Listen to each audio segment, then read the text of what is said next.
Voilà, mettez-vous en ligne. Et n'oubliez surtout pas de me donner mes étoiles en quitté ici. Donnez-moi mes étoiles, donnez-moi mes étoiles, donnez-moi mes étoiles. Donc, abonnez-vous sur Guégué Complet. Abonnez-vous massivement. Abonnez-vous massivement. Abonnez-vous massivement. L'incontournable. Abonnez-vous massivement en quitté ici. Connectez-vous. J'espère que vous êtes là. J'espère que vous êtes en ligne.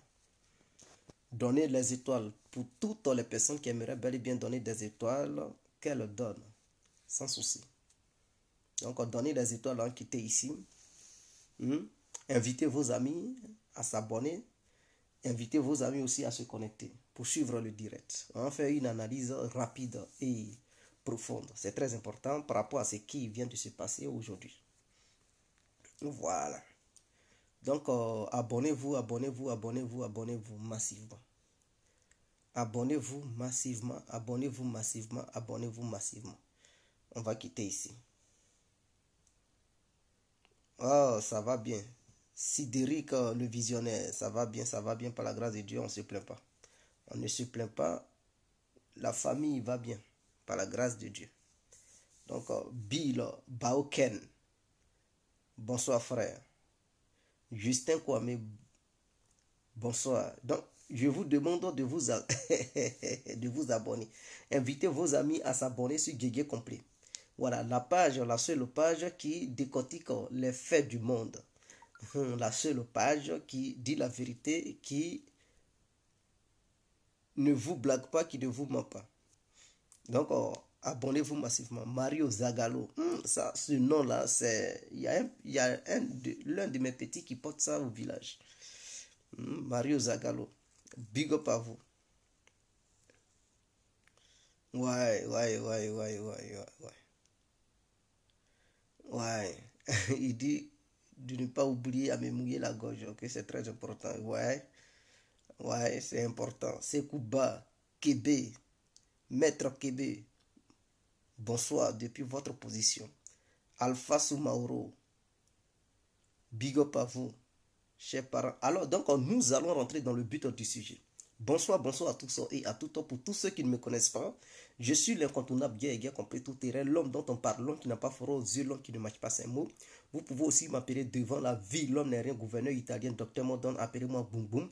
Laisse-moi mourir 5 heures plein droit, El Padrino Camari des Oula Moudia. Alors, nous voilà à nouveau devant cette caméra pour analyser la situation qui vient de se passer. Voilà, c'est très important. Nous allons analyser ça minutieusement, mais de façon brève. C'est très important. Alors, donc aujourd'hui, il y a eu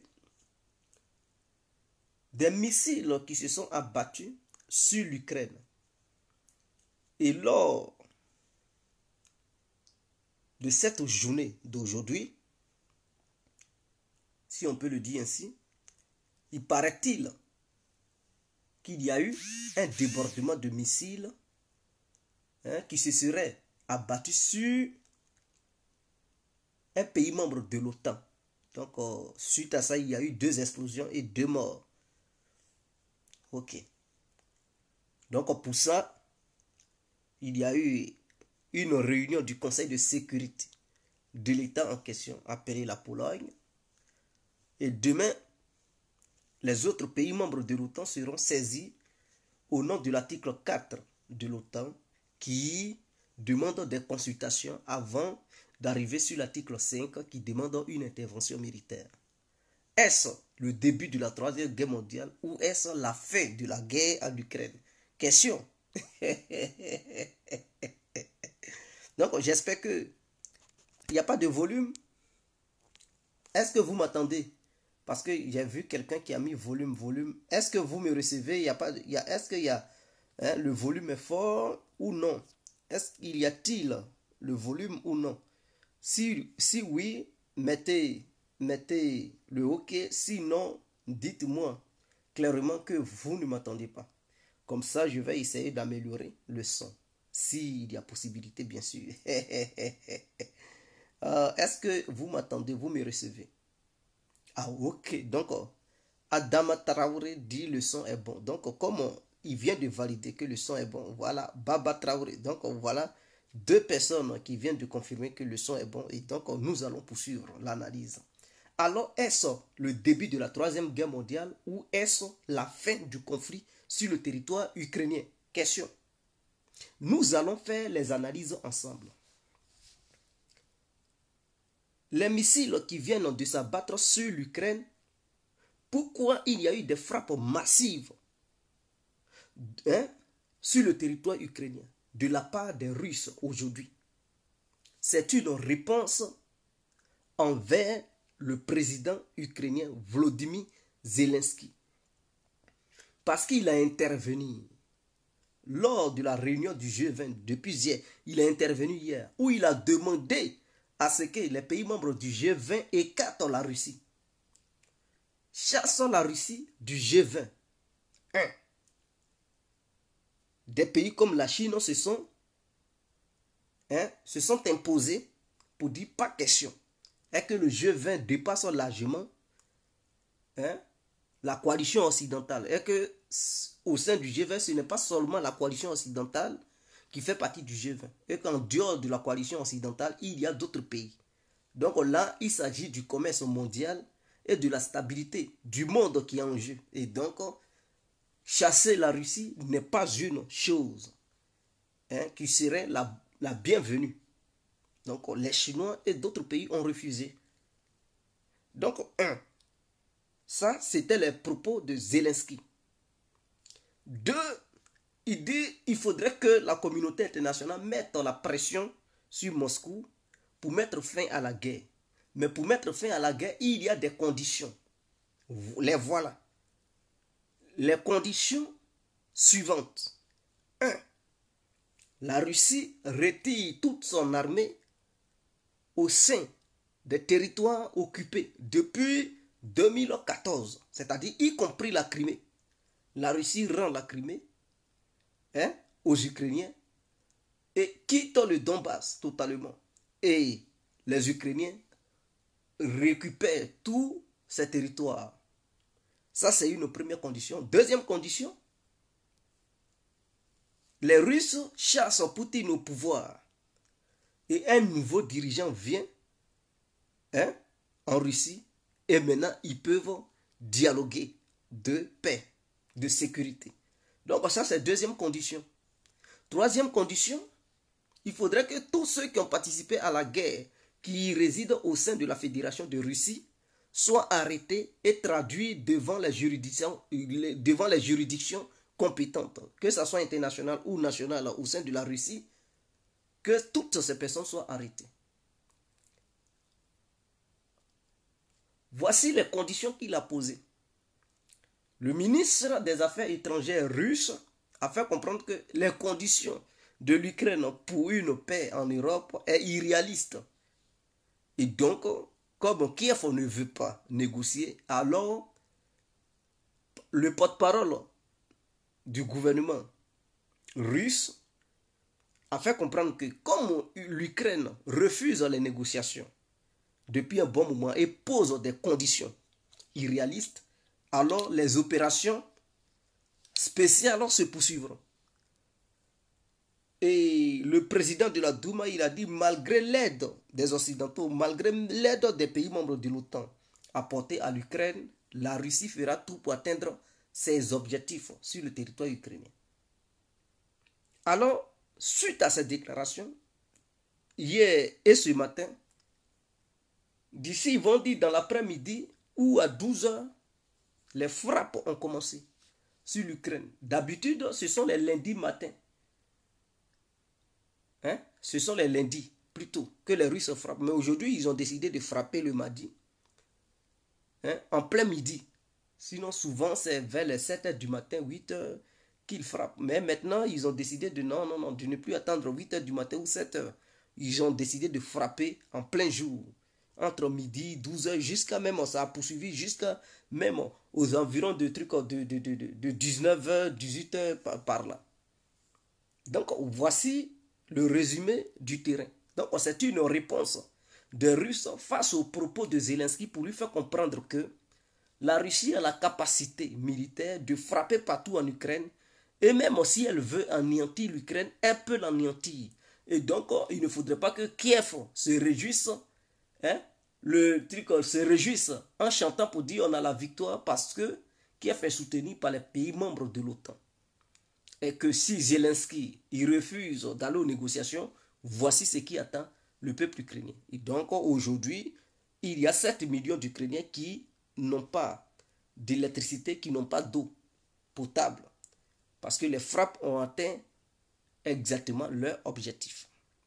Ce qui veut dire les défenses antimissiles venant de l'Occident sont une vraie passoire au sein de l'Ukraine parce que l'objectif de ces missiles que les Occidentaux ont envoyés, c'était d'empêcher les Russes de frapper et intercepter les missiles russes et permettre aux jeux militaires de changer complètement. Mais apparemment, ça ne marche pas. Jusqu'à même ça atterrit sur un territoire qui appartient à l'OTAN sans que les radars de l'OTAN ne voient le missile qui atterrit là-bas. C'est quand même inquiétant et c'est bizarre.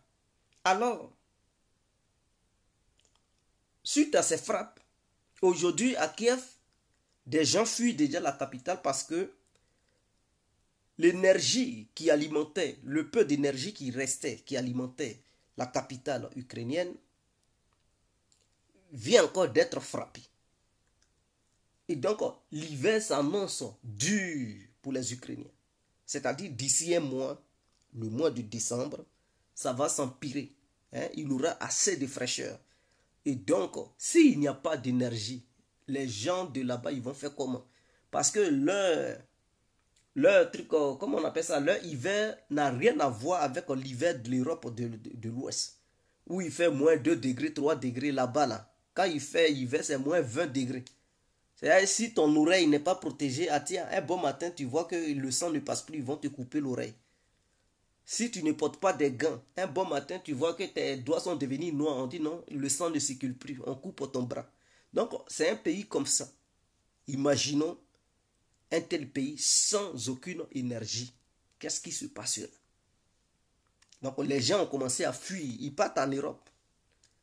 Ceux qui sont vers l'Est, ils courent, ils vont en Russie. Parce qu'ils voient que l'hiver sera dur.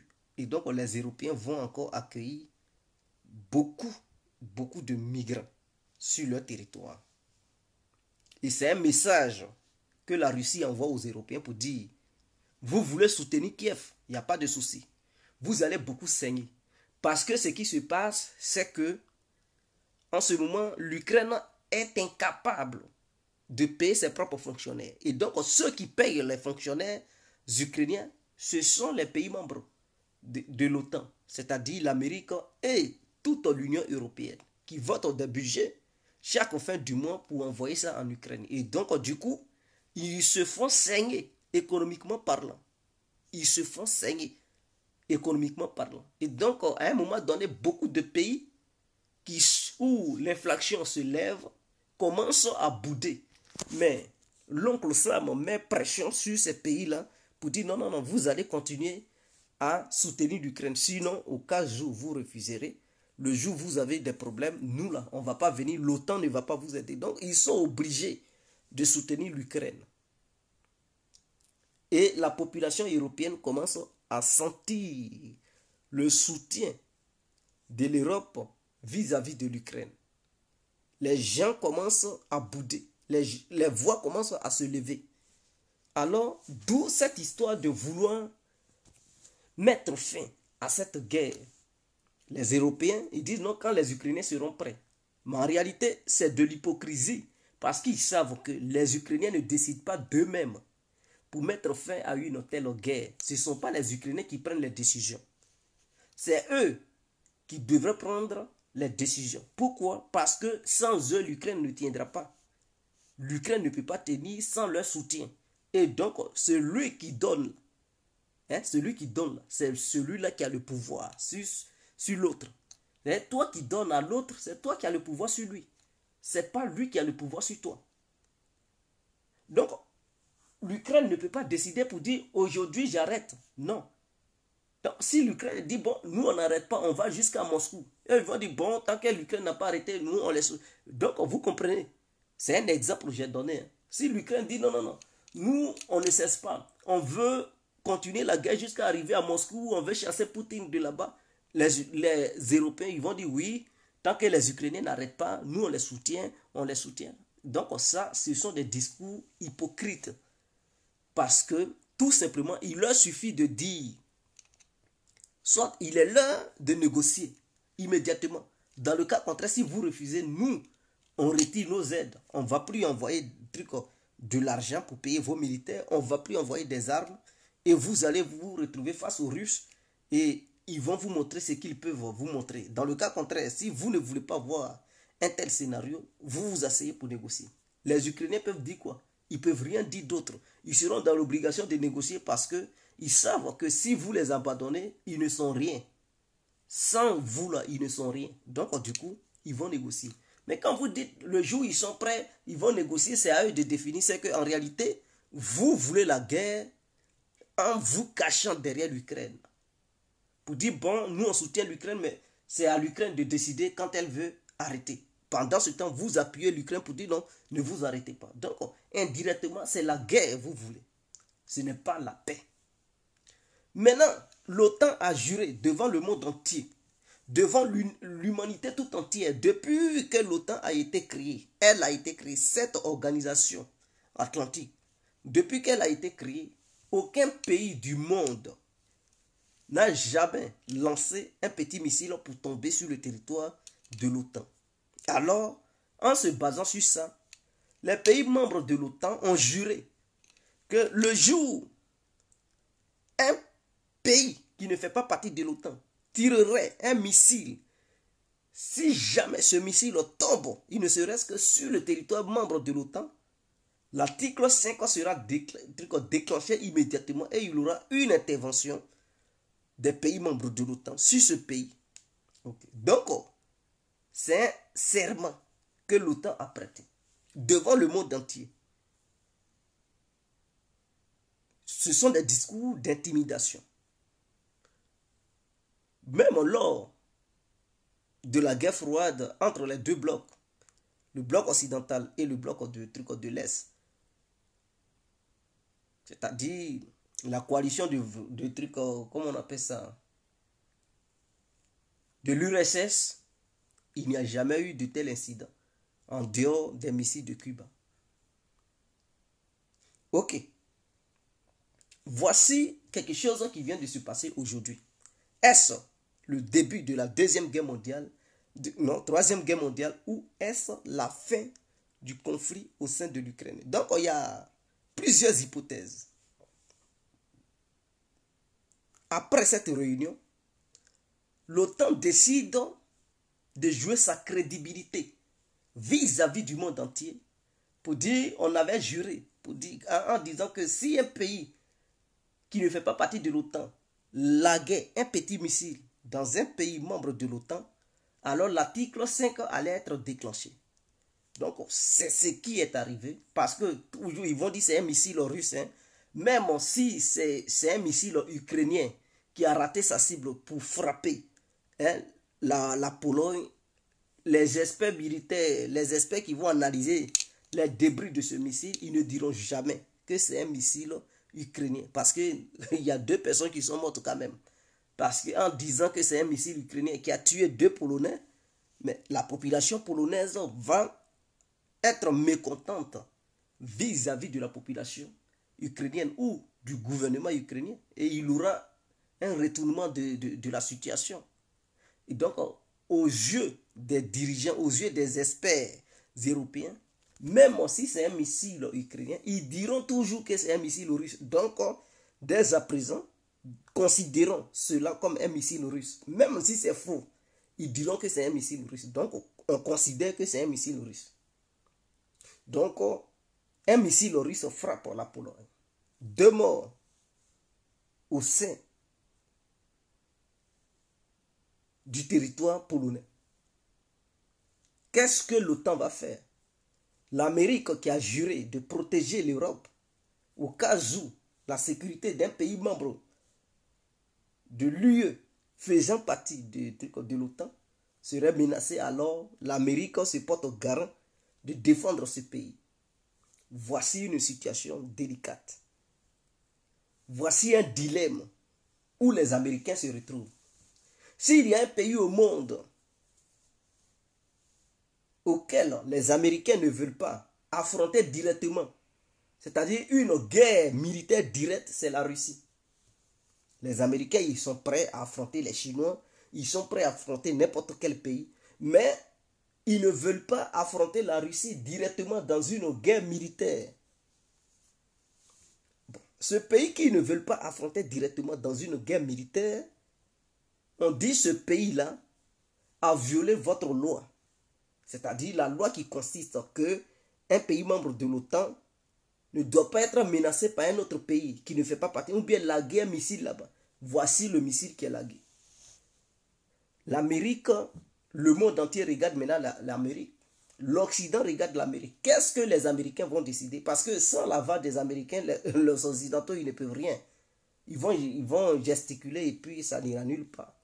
Alors, je pense que il y a deux cas.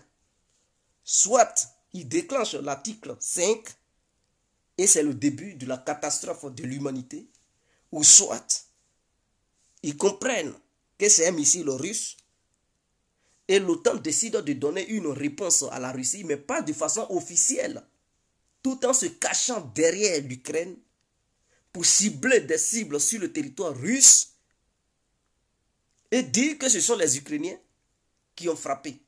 Et donc, la réponse russe frappera encore l'Ukraine et l'Ukraine paiera le prix de la lâcheté de l'OTAN qui se cacherait derrière l'Ukraine pour cibler des choses sur le territoire russe. Donc, soit l'OTAN riposter officieusement, mais pas officiellement, à travers le territoire ukrainien, pour éviter une confrontation militaire directe entre la Russie et ses alliés et l'OTAN. Donc, l'OTAN décide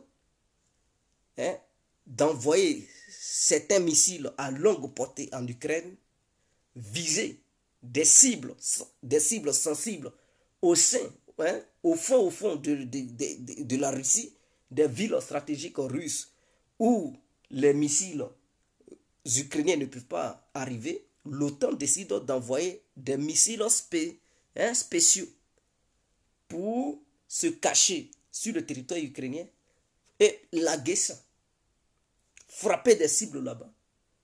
Et en retour, ils vont dire, eux, ils ne sont pas en guerre et que c'est l'Ukraine qui a frappé la Russie de l'autre côté de la frontière. Et donc, suite à ça, l'OTAN aurait répondu, aura donné une réponse à la Russie. Deuxième cas, l'OTAN dit, bon, si on fait une telle opération officieuse, le monde entier ne saura pas que nous avons mené des actions. Le monde entier ne saura pas. Et aux yeux du monde entier, c'est comme si devant Moscou, on reculait.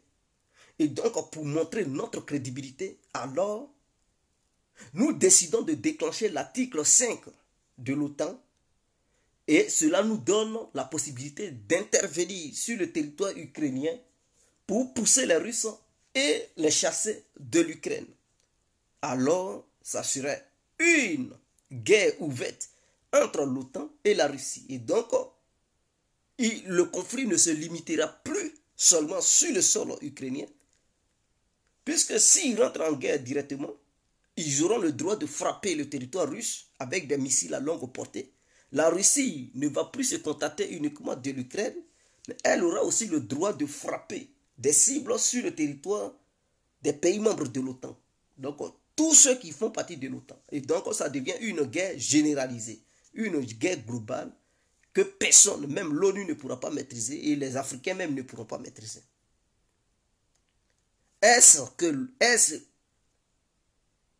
cela que les Américains veulent?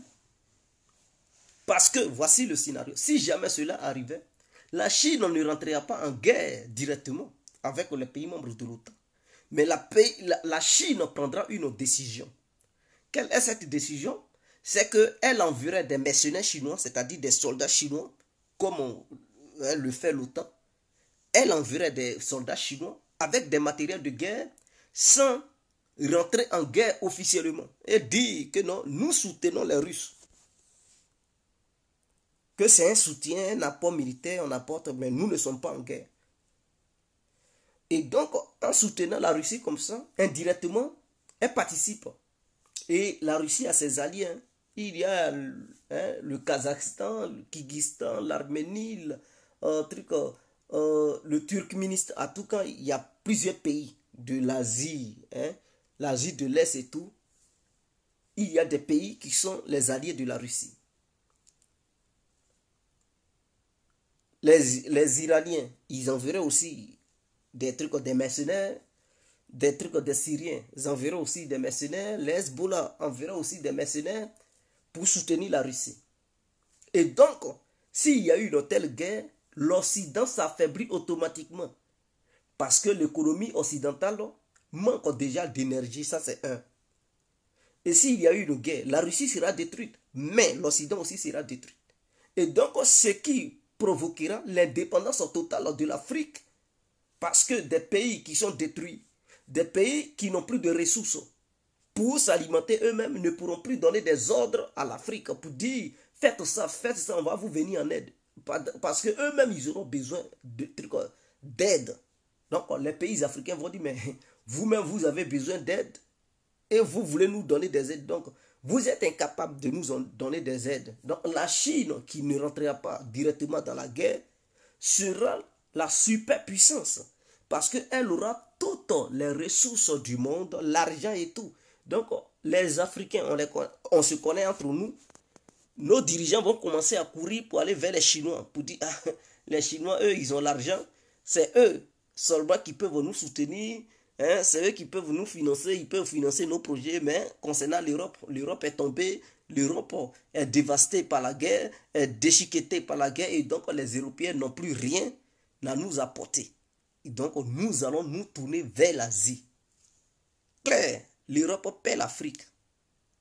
L'Europe paie l'Afrique et l'Asie gagne l'Afrique. Donc, voici les enjeux. Est-ce que les Européens sont prêts à y arriver? Question. L'Amérique qui veut dominer le monde, est-ce que l'Amérique est prête à rentrer dans une guerre globale avec la Russie et ses alliés et les Américains, sans que les Chinois eux-mêmes ne rentrent là-dedans? Est-ce qu'ils sont prêts à donner la Chine, hein, c'est-à-dire la clé de la première puissance économique et militaire sur un plateau d'or, pour dire, bon, on a joué au con, on vous passe le flambeau. Désormais, vous êtes les maîtres du monde, parce que c'est ce qui va arriver. S'il y a affrontement entre trucs, ça va tout de suite se transformer en une guerre nucléaire. Parce que chacun va vouloir frapper la capitale de l'autre. Et donc, frapper la capitale de ton ami qui possède des armes nucléaires. Imaginons, la Russie frappe Paris, mais la France va dire, bon, mes intérêts vitaux sont touchés. Je riposte avec une arme nucléaire. Imaginons l'OTAN bombarde Moscou. Poutine devant un truc, hein, les Russes, il sera dans l'obligation d'appuyer sur le bouton rouge. Imaginons que la Russie bombarde Washington devant les Américains. Joe Biden sera dans l'obligation d'appuyer sur le bouton rouge. Et donc, c'est ce qui va arriver. Parce que quand tu es dirigeant et que ton pays, que tu sécurises, tu as des armes de destruction massive, et que d'autres t'attaquent, ils détruisent ton pays, et que tu n'emploies pas tes armes, ce sont tes propres généraux qui vont te mettre une balle. Ils vont terminer avec toi. Et comme toi, tu ne veux pas mourir ainsi, tu demanderas à ta population de se mettre à l'abri. Tu donneras l'ordre à tes généraux de faire tout ce qu'ils peuvent faire. Toutes les armes qui sont à leur disposition, d'utiliser ces armes sans aucun remords. Et donc, les militaires qui sont sur le terrain, ils vont appliquer ce qu'ils ont envie d'appliquer. Et donc, puisqu'il y a des radicaux de part et d'autre, ils n'hésiteront même pas d'un petit iota à utiliser les armes nucléaires. Et donc, Moscou sera frappé, c'est-à-dire la Russie sera frappée, l'Amérique aussi sera frappée durement, l'Europe sera frappée durement. Et si la Chine ne se met pas dans la danse, mais son territoire sera protégé. Elle sera protégée. Et économiquement parlant, elle deviendra le leader du monde entier, militairement et économiquement parlant. Donc, ce que les Américains ne voulaient pas, ils vont y arriver. Et les Occidentaux, ce qu'ils ne voulaient pas, c'est ce qui va arriver. Est-ce qu'ils sont prêts à sacrifier leur domination sur le monde, ou bien leurs économies, leur population, au nom de l'Ukraine? La question reste à être posée parce que on ne peut jamais dire non, non, non, non, non, ou bien oui, oui, oui. Dans chaque pays, il y a des vents en guerre, des radicaux qui, eux, ils agissent sans réfléchir, sans comprendre ce qui les attend. S'ils font un tel acte, ils posent un tel acte, ils ne réfléchissent pas. Et ils pensent que tellement ils sont convaincus que la victoire va être à leur côté, alors ils se jettent comme ça sur le terrain. Et arrivés sur le terrain, ils s'en rendent compte que ce n'est pas le cas. Est-ce que vous comprenez? Alors, ils ont dit à plusieurs reprises que les Russes n'ont plus de missiles et leurs missiles sont finis. C'était tel, et puis ils connaissent le nombre de trucs, ils disent ouais, c'était 3000 missiles, ils ont lancé tel nombre de missiles, donc il ne leur reste plus assez, c'est fini. Mais à chaque fois que la Russie utilise des missiles, aujourd'hui on dit mais on a dit que les Russes, ils n'avaient plus de missiles, mais où ils ont enlevé ça, ils disent mais apparemment ils ont des stocks de missiles. Donc vous comprenez, ils commencent à se dédier. Ils comprennent que les Russes ont des missiles. Mais tous ces missiles ne sont pas utilisés parce qu'ils ne savent jamais quand est-ce que l'OTAN va rentrer en guerre. Et donc, si l'OTAN rentre en guerre, il leur faut des missiles à longue portée pour frapper en profondeur. Donc, à chaque fois, ils comprennent que les Russes n'utilisent pas toutes leurs capacités. Et même le secrétaire général de l'OTAN, Jens Stoltenberg, il a reconnu, il dit, ne sous-estimons pas l'armée russe. L'armée russe est très puissante et est capable de frapper n'importe où. Eux-mêmes, ils valident ça. Et même le chancelier allemand a dit ça. Il a reconnu ça. Et donc, c'est eux qui sont des experts. C'est eux qui sont à la première ligne. Ils savent ce qui se passe entre la Russie et eux. En matière de renseignement, satellite, cyberguerre et tout. Ils savent tout ce qui se passe. Donc, s'ils disent non, ils sont forts. Nous, on ne fait que dire, vous avez tenté certaines choses et vous avez compris, il y a certaines réponses, certainement. Voilà pourquoi. Vous leur dites, ils sont forts. Mais si c'était le contraire, vous alliez dire, non, ils ne sont pas forts, ceci, cela. Donc, voici un peu ce qui se passe. Non, non, non, non, non. La Chine n'a jamais trahi la Russie. La Chine n'a pas trahi la Russie. D'ailleurs, si la Chine, l'économie chinoise va et puis ça ne tergiverse pas suite au Covid et sur cela, c'est parce que la Russie donne de l'énergie à bon marché à la Chine. Ce que la Russie faisait pour les Européens. Elle donnait l'énergie à bon marché, c'est-à-dire elle vendait son énergie à prix bas, à un bas prix. C'est-à-dire ce n'est pas sur le prix global du marché, mais la Russie diminuait le prix de l'énergie qu'elle fournissait à l'Europe. Et donc les Européens utilisaient ça pour s'industrialiser et devenir leader du monde. Faire leur truc, leur commerce, parce que les sociétés ne payaient pas de l'énergie chère sur le marché. Et c'est ce que la Russie fait aux Chinois. Donc les Chinois qui voient une opportunité d'énergie là, est-ce que vous pensez qu'ils vont tourner le dos aux Russes? Non. Ils avaient tourné le dos aux Russes parce que les Russes ne leur fournissaient pas de l'énergie au temps de Mao Zedong. Mais cette fois-ci, c'est au temps de Xi Jinping. Xi Jinping voit que les Chinois augmentent, la population chinoise est assez. Bon, l'énergie devient chère. La Russie leur donne de l'énergie à bon marché, à bas prix. Vous pensez qu'ils vont fuir les Russes pour gâcher cette opportunité qu'ils ont? Mais non, ils ne sont pas prêts à le faire parce qu'un pays sans énergie ne peut pas fonctionner. Est-ce que vous comprenez? Donc voilà, les Indiens ne vont pas laisser les Russes. Ils peuvent condamner certaines choses, mais pour dire ils vont les laisser, ils ne vont plus faire de business. Non, non, non, non, loin de là. Les Indiens ne vont pas laisser les Russes. D'ailleurs, l'Inde est devenue, c'est-à-dire la Russie est devenue le premier pays exportateur de pétrole en Inde. Auparavant, l'Inde payait un peu de pétrole à la Russie. Mais maintenant, l'Inde est le premier même client de la Russie. 80% du pétrole indien quitte la Russie, l'Arabie Saoudite même, qui est un pays producteur de pétrole et de gaz, paye son pétrole dans la mer des Russes et revend ça. Les Émirats Arabes Unis, hier, ils ont passé un accord pour acheter du pétrole russe. Mais Émirats Arabes Unis, c'est pas là-bas, c'est là-bas, il y a Dubaï. Émirats Arabes Unis, c'est là-bas, quand on vous dit Dubaï, Dubaï, c'est là-bas. C'est une ville de l'Émirat Arabes Unis. Eux aussi, ils ont pétrole, ils ont gaz.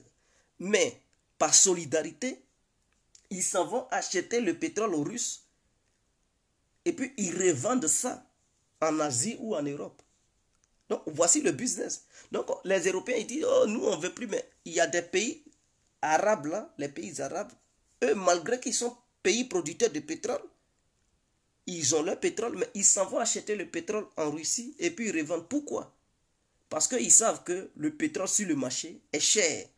La Russie leur donne ça par exemple, si le baril du pétrole coûte 90 dollars sur le marché, hein? Alors, la Russie leur donne ça à 70 dollars ou à 60 dollars. Donc, ça, c'est un bon business. Eux, ils payent ça. Ils payent ça et puis ils revendent ça maintenant aux Occidentaux à 90 dollars. Donc, du coup, sur chaque baril du pétrole, ils ont 30 dollars de bénéfices. Ce qui fait que leur propre production, ils ne puissent plus, ils ne fatiguent plus leur terre. Ils produisent un peu, ils ajoutent et puis ils vendent. Donc, ils gagnent de l'argent. Et c'est ce que la Russie faisait aux Européens. Donnait ça à bas prix. Et les Européens prenaient ça pour aller vendre ça aux Africains là-bas.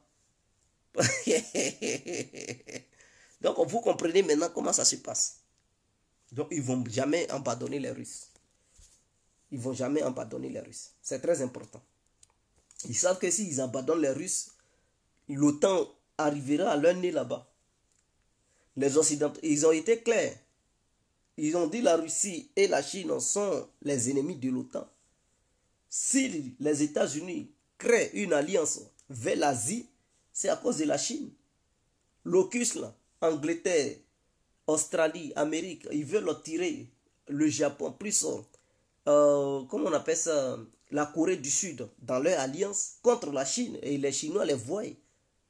Donc, ils ne sont pas idiots. S'ils se jouent les idiots, mais ils ne vont jamais être première puissance économique du monde. Ils ne vont jamais être leader parce que les gens vont dire non, non, non, vous n'êtes pas sérieux. Nous sommes au 21e siècle. Hein. Le monde entier regarde. Donc, s'ils trahissent là, mais ils vont perdre leur influence sur l'Afrique parce que les Africains vont dire vous n'êtes pas sérieux. Face à l'Occident, vous vous affaiblissez, vous trahissez, vous n'êtes pas des gens qui sont sérieux. Donc voilà, ils sont obligés de ne pas trahir.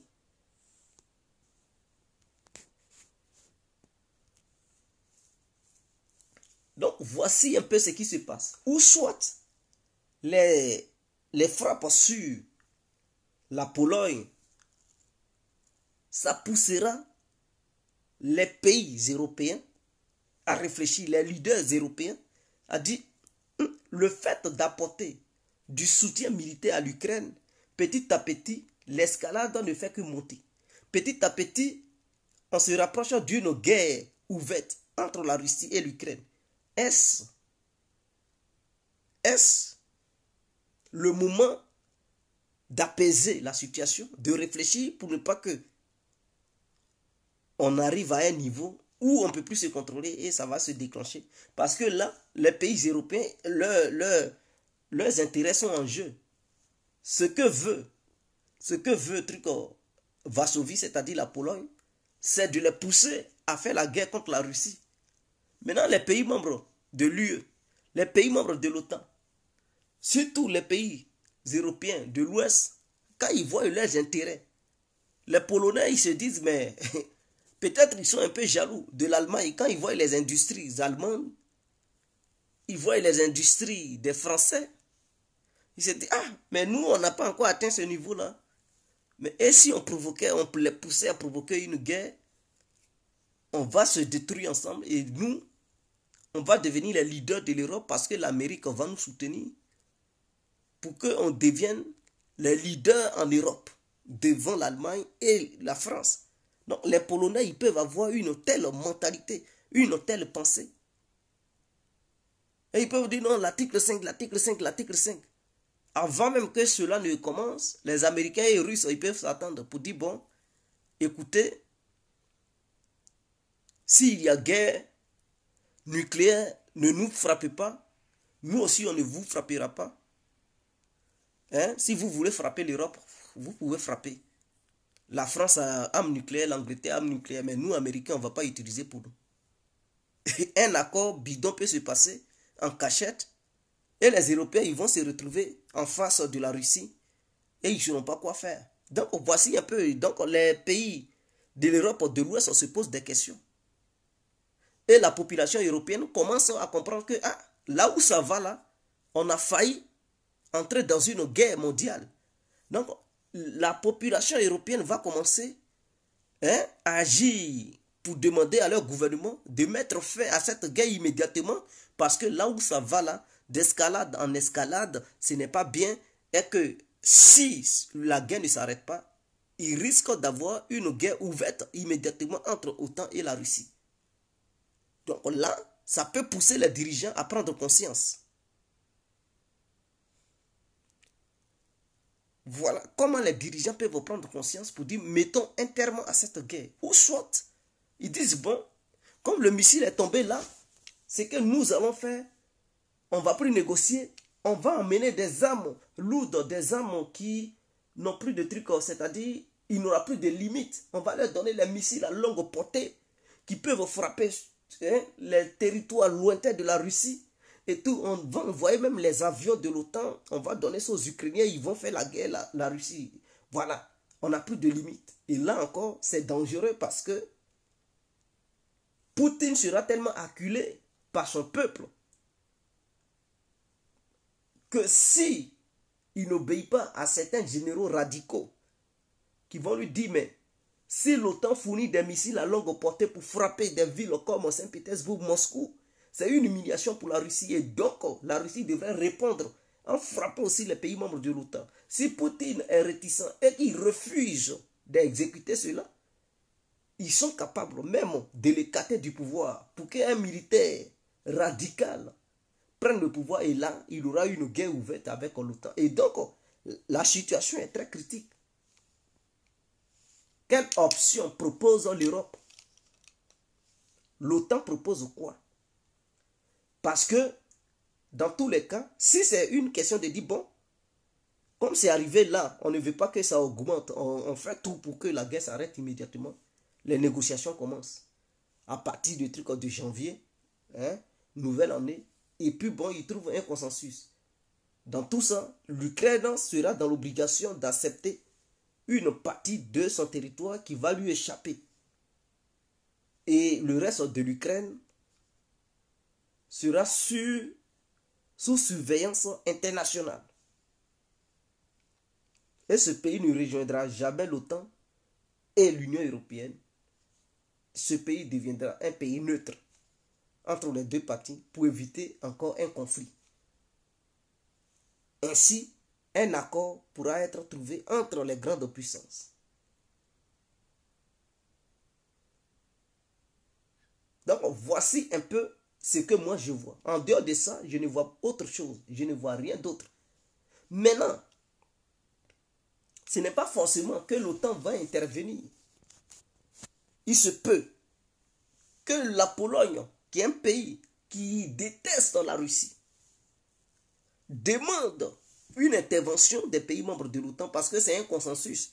S'ils demandent à ce que l'OTAN intervienne, dans ça, là, d'autres pays vont dire nos intérêts sont en jeu, nous ne voulons pas. Parce que il faut un consensus entre les 30 pays membres de l'OTAN.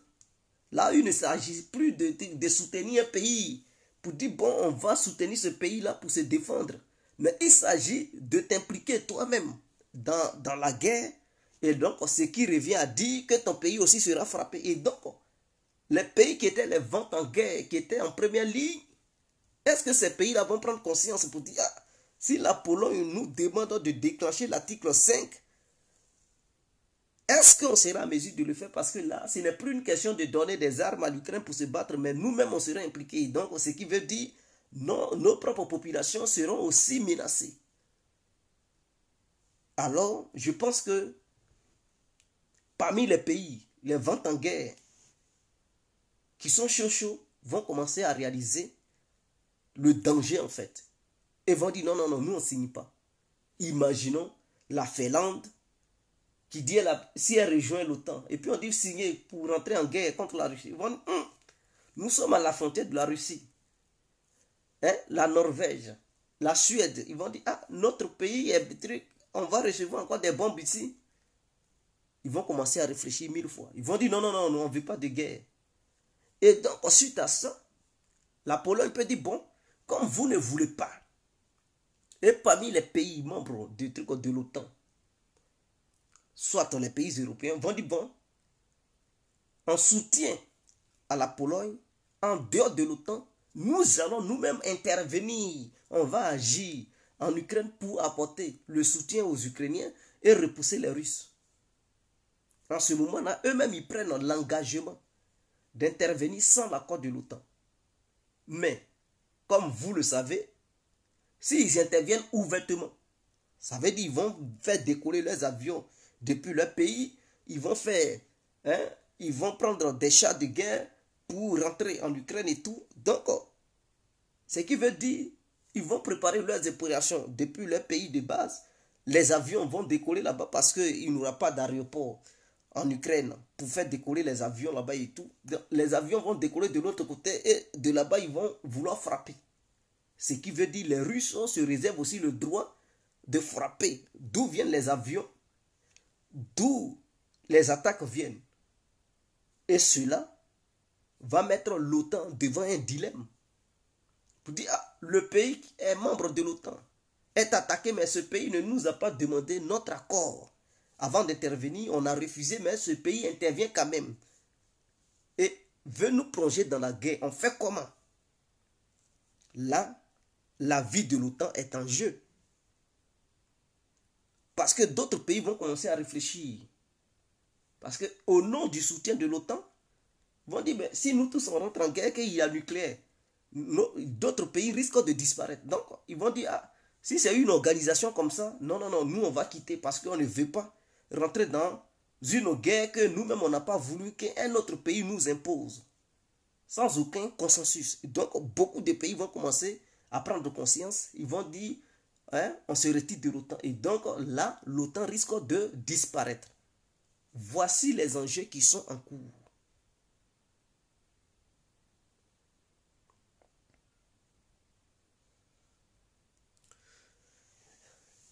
Oui, je comprends. Ils vont dire ils vont jamais dire que ce sont des missiles ukrainiens. C'est ce que je vous ai dit au début. Même si ce sont des missiles, je vous ai dit les missiles anti-aériens ukrainiens. Si ce sont ces gens de missiles qui sont tombés parce qu'ils ont raté les cibles, ou bien parce qu'ils ont frappé un missile ou un drone russe non loin de la frontière polonaise et que les débris tombent sur le territoire polonais, ils vont dire que ce sont des missiles russes. Puisque les médias, même streams occidentaux, ont déjà dit que ce sont les Russes. Donc, ils ne peuvent pas encore faire retournement de situation. C'est la crédibilité de leurs médias qui est en jeu.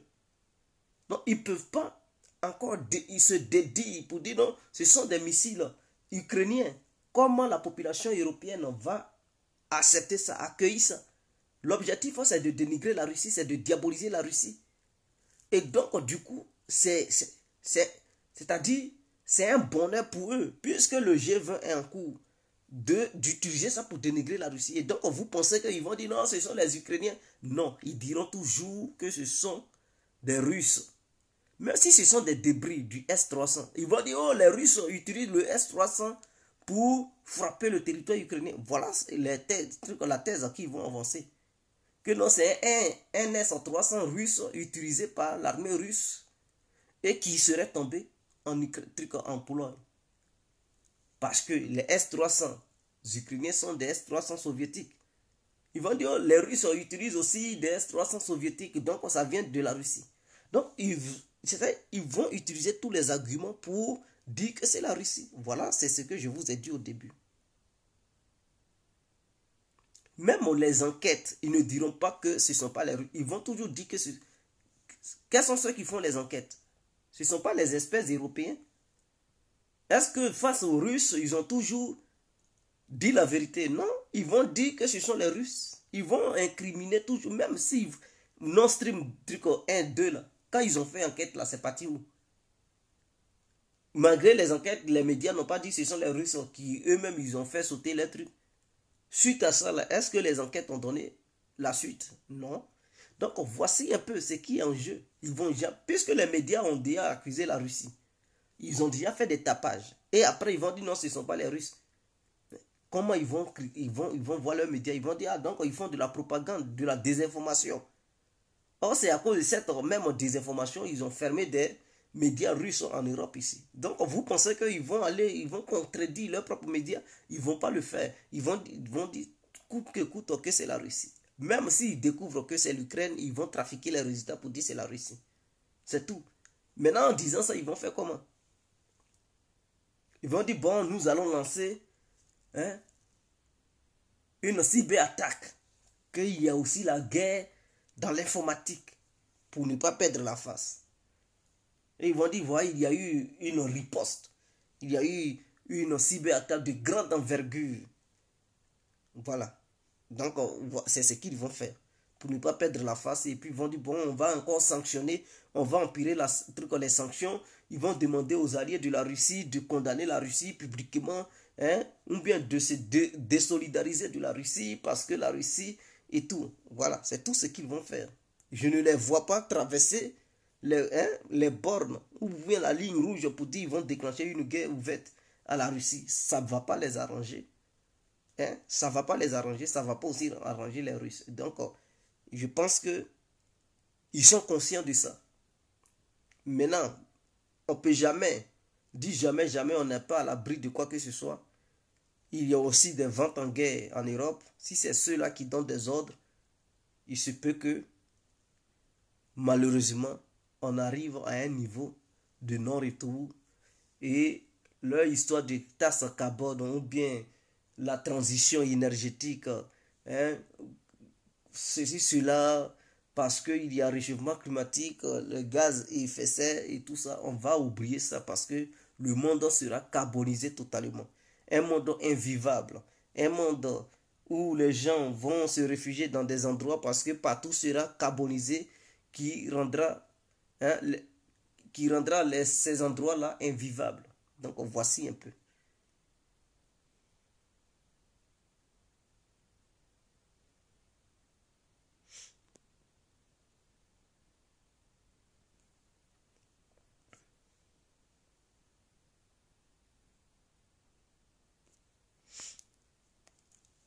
Même si c'est la Russie, ils ne peuvent pas, ces sanctions seulement ils vont faire. Ou bien ils vont lancer cyberattaque, c'est tout. Mais ils ne vont pas. Ou bien ils vont se cacher derrière l'Ukraine et puis cibler quelque chose en Ukraine, là-bas, truc en Russie. Mais ils ne vont pas déclencher une guerre ouverte. Ils ne sont pas bêtes. Ils ne sont pas bêtes. C'est-à-dire si c'est un pays comme l'Iran, oui, ils vont dire, bon, on déclenche la guerre vite fait. Si c'est un pays comme, je ne sais pas, la Syrie, ils vont dire, bon, on intervient. Mais un pays comme la Russie, avant d'intervenir, ils réfléchissent. C'est-à-dire, c'est la première puissance militaire nucléaire au monde. Est-ce que vous comprenez? La Russie est la première puissance militaire nucléaire. Vous pensez que la réunion qu'il y a eu en Turquie entre Russes et Américains avant-hier, vous pensez que c'était quoi? Mais c'est au nom des Américains. Ce sont les Américains qui ont demandé aux Russes pour parler du problème du nucléaire. Pour dire, il ne faut pas, ils vont se faire une guerre nucléaire. Et qu'ils n'ont qu'à s'attendre là-dessus. Même jusqu'au G20, ils sont allés là-bas pour dire qu'ils n'ont qu'à condamner toute menace nucléaire. Et que les pays qui sont dotés d'armes nucléaires ne vont jamais, ils n'ont qu'à signer, faire une déclaration officielle que non, ces pays ne vont jamais s'affronter dans une guerre nucléaire. Donc, si les Américains font de telles démarches, demandent aux Russes de s'attendre sur ça, pour faire truc en Turquie, vous pensez que c'est pourquoi? Si les Américains, ils étaient la première puissance en militaire nucléaire au monde, je dis bien nucléaire, je n'ai pas dit la première puissance en militaire. Donc, la première puissance en militaire nucléaire au monde, si c'était les Américains, et qu'ils voyaient que la capacité militaire nucléaire russe était obsolète, et qu'eux, ils n'avaient rien à craindre, vous pensez qu'ils allaient parler de New Start? Ils allaient parler avec les Russes pour dire non, on doit signer un document pour dire on ne va jamais se faire la guerre nucléaire nos deux pays. C'est parce qu'ils comprennent que dans une guerre nucléaire, la Russie est la première puissance militaire nucléaire au monde. Elle détient au moins plus de 6000 têtes nucléaires. L'Amérique, c'est 5000. La France, c'est combien? C'est 300. L'Angleterre, c'est au moins 250 là-bas. Donc, vous comprenez que même si on additionne les armes nucléaires des pays membres de l'OTAN, ça ne vaut pas l'arsenal nucléaire russe. La Russie les dépasse en termes de tête nucléaire, les armes nucléaires. Est-ce que vous comprenez? Voilà pourquoi ils font très attention. Parce que ce n'est pas un pays qui a 200 armes nucléaires, 200 têtes nucléaires. Si c'était ça, ils allaient intervenir pour dire, s'ils finissent de lancer leurs 200 têtes là, ils n'ont plus. Mais ils en ont jusqu'à 6000, beaucoup. Ce n'est pas 6000, 00. 6225 à 6300. Donc, vous prenez les 300 têtes nucléaires de la France, les 280 ou 250 de l'Angleterre, ça fait combien? Ça fait 550. Ça ne vaut même pas encore 1000. Vous prenez les 5000 quelque chose de l'Amérique, vous ajoutez sur ça. Ça fait même pas, je dis bien ça fait même pas, 6000 têtes nucléaires. Donc, du coup, malgré l'addition de leurs armes nucléaires qu'ils possèdent, ça n'atteint pas le nombre de têtes nucléaires russes. Donc, imaginons que il y a une guerre ouverte entre ces pays. Vous pensez que les armes nucléaires ne vont pas parler? Ça va parler. Donc, ce qui veut dire, la Russie peut dire, bon, mais 6250 têtes nucléaires que j'ai, je vais prendre au moins les 250 têtes nucléaires pour réserver ça aux petits pays qui font partie de l'OTAN là, qui ne sont pas dotés de l'arme nucléaire. Je vais les frapper un à un. Je vais leur donner cocotin avec un bon missile, un bon suppositoire nucléaire, douille, pour les écarter. Et m'occuper maintenant. C'est clair, hein? Parce que si la Russie veut gagner, s'il y a eu une confrontation directe entre l'OTAN et la Russie, c'est ce que la Russie doit faire pour envoyer un message aux autres pays qui ne sont pas dotés d'armes nucléaires pour dire, si vous ne vous retirez pas immédiatement de l'alliance, voici ce qui va vous arriver. Si 2-3 pays sont frappés, qui ne sont pas nucléarisés, par exemple, qui font partie de l'alliance, sont frappés par des armes nucléaires, vous allez voir, l'alliance même, en pleine guerre, va se disloquer vite fait. D'autres dirigeants vont dire, non, moi je quitte l'alliance. Non, je ne vais pas envoyer mon armée. Et beaucoup vont fuir. Mais c'est comme ça, sauf qui peut. Sauf qui peut. Et les pays récalcitrants de l'OTAN vont vouloir coûte que coûte rester là-dedans pour faire la guerre. Mais vous pensez que quoi? Imaginons la Lettonie est frappée douille. Vous pensez que la Lituanie va encore continuer? Quand elle va voir la destruction de son voisin, ah donc c'est comme ça. Non, moi je ne vais pas. Et la Russie envoie des messages officieux à la Finlande pour dire, ton pays c'est 5 millions. Si tu ne te retires pas de l'alliance, ou bien si jamais il y a une attaque qui vient de ton territoire, sur mon territoire, je frappe ton pays avec une grosse bombe, un gros suppositoire. La Finlande, quand l'OTAN va dire, bon, on va traverser, ils vont dire, non, nous, n'utilisez pas notre territoire. Ils vont envoyer le message aux Suédois. Si jamais, voilà, un gros suppositoire, Samat vous attend. Ils vont dire, ah, vous comprenez? Un pays comme Bruxelles, Belgique, c'est pas un grand pays. Il suffit d'envoyer au moins 4 Samat et puis ça suffit. Les Belges vont prendre leur dose. Donc, il suffit d'envoyer un message pour dire il y a 4 missiles, 4 gros suppositoires Samat. Si vous ne vous retirez pas, ça va s'abattre sur votre pays. Vous pensez que les dirigeants, ils sont fous? Ils ont déjà entendu parler de ça, quelque part, que non, ça a déjà frappé. Donc, ils vont se dire, ah, donc, ils sont capables de frapper. S'ils ont déjà fait, ils vont le nous faire.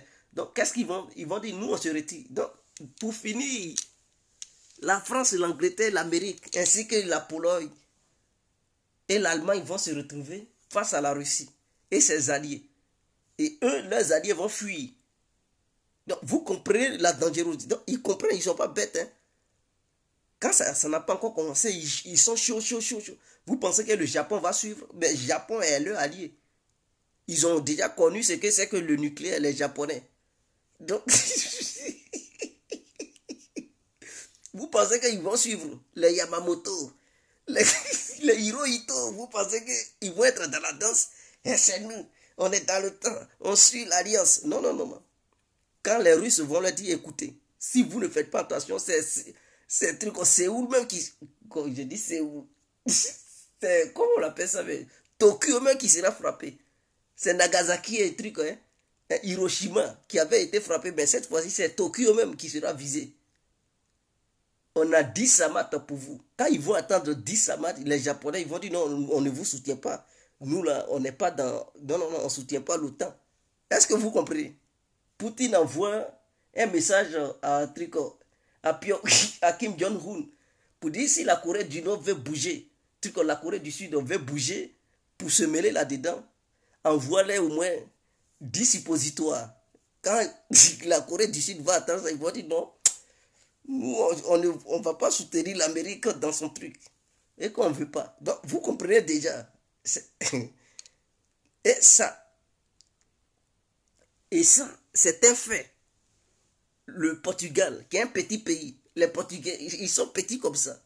Ils sont au bord de la mer. Là même, si un sous-marin nucléaire russe qui est bien blindé se positionne quelque part et envoie un message aux Portugais pour dire si vous ne vous retirez pas de l'Alliance, il y a 2 sous-marins porteurs de missiles nucléaires qui sont déjà dans les environs. On est prêt à dégainer. Donc, retirez-vous immédiatement. Vous pensez que les Portugais, on s'en fout. Ils vont faire. Il suffit de frapper et puis le Portugal disparaît. La mer prend la place du Portugal et puis c'est fini. Donc, vous comprenez? Et beaucoup de pays vont fuir l'OTAN. Beaucoup de pays vont fuir l'OTAN. La France va commencer à réfléchir.